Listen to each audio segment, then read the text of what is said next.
ఈ రోజు అయితే రామాపురంలో ఉన్న జైన్ టెంపుల్ కి అయితే వచ్చేసాము. అసలు ఏం జరిగిందంటే చాలా రోజుల నుంచి జైన్ టెంపుల్ కి వెళ్దాం అనుకుంటున్నాం. బట్ ప్రతిసారి ఏదో కారణం నిలిచిపోతూనే ఉన్నాను. బట్ ఈ రోజు మాత్రం ఎలా బలంగా రెడీ అయితే అయిపోయినాను. లాస్ట్ కి నేను మా మామగాడు ఒకటే మిగిలినాము. మీ ఇద్దరమే కలిసి వెళ్తున్నాం గుడికి. ప్రతి బ్యాచ్ లోనూ ఇలాంటి ఫ్రెండ్ ఒకడు ఉంటాడు. ఎక్కడ పిలిచినా కాదనకుండా వస్తాడు. వాడిని ఏమో ట్యాగ్ చేశాను మా కమెంట్ లో. అలా టెంపుల్ లోకి అయితే ఎంటర్ అయిపోయాను అనమాట. ఎంట్రన్స్ చూసానికి చాలా బాగుంది. బండ్లంతా ఒక సైడ్ పార్క్ చేసి లోపల నడుచుకుంటూ వెళ్ళాలి. గ్రీనరీ గా సూపర్ గా ఉంది చూసానికి మాత్రము.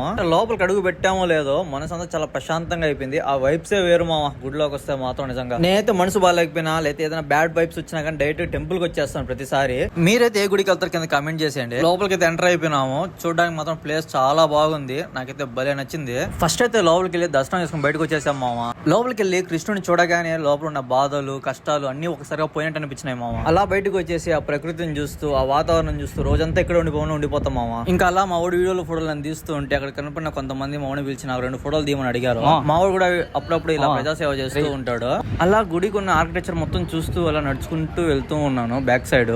అప్పుడే నాకు దేవుడు పాదాలు కనపడ్డాయి. ఇంక అక్కడ నిలబడుకుని అలానే దండం పెట్టుకునేసాను అనమాట.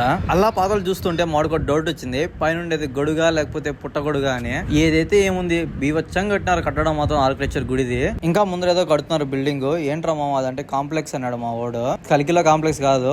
ఇంకా గుడి ఆర్కిటెక్చర్ సూపర్ గా ఉందని మా వాడైతే సినిమాటోగ్రఫీ నేర్చుకుంటున్నాడు. నా మీద ప్రయోగాలు అయితే చేస్తూ ఉన్నాడు. నేనైతే ఆపకుండా దండం పెడుతూనే ఉన్నాను. మా వాడు ఏరా అంత బలంగా దండం పెట్టుకున్నావు అని అడిగాడు. ఏం లేదురా నన్ను సబ్స్క్రైబ్ చేసుకుని వాళ్ళు చల్లకుండా కోరుకుంటున్నాను అన్నాను.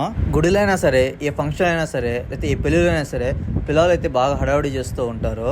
సంబంధం లేకుండా ఈ పక్క నుంచి ఆ పక్క నుంచి పక్క పరిగెత్తునే ఉంటారు. కాబట్టి ఒకసారి చూడండి ఇక్కడ కూడా అలా చేస్తున్నారు.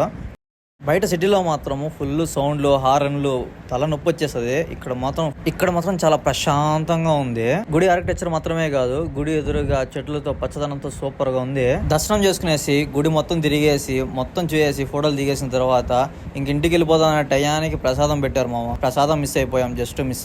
పాపం మావని ఇక్కడ కూడా వదిలిపెట్టలేదు. ఇక్కడ కూడా ఫోటోలు తీయమని అడిగారు. మావని అయితే నేను గుడిలో కూడా ఆడబట్టించాను. అసలు ఏమైందంటే మావుడు ఫోటోలు తీస్తూ ఉంటే ఫోన్ అయితే కొంచెం జూట్ అన్నాను. దెబ్బకి అందరూ నవ్వేశారు. కాబట్టి ఒకసారి మీరే వినండి. కావాలంటే ఓవర్ రియాక్షన్ కూడా చూడండి. వాళ్ళు కూడా కొంచెం ఫన్నీగా తీసుకున్నారు.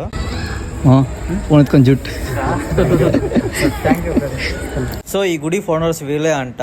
వీళ్ళ కోసం స్టాచ్యూ కూడా పెట్టారు. సో దర్శనం అయితే అయిపోయింది. తిరిగి అయితే ఇంటికి వెళ్ళిపోతున్నాం మేము. ఈ టెంపుల్ నైట్ వ్యూ కూడా చూసే చాలా బాగుంది. నాకైతే భలే నచ్చింది అనమాట. చూడండి లైట్లతో ఎంత బాగుందో. సో ఇలా గడిచింది ఈ రోజు అయితే. సరే ఇలాంటి మరి ఎన్నో వీడియోస్ కోసం సబ్స్క్రైబ్ చేసుకోవచ్చు కదా. సరే బాయ్.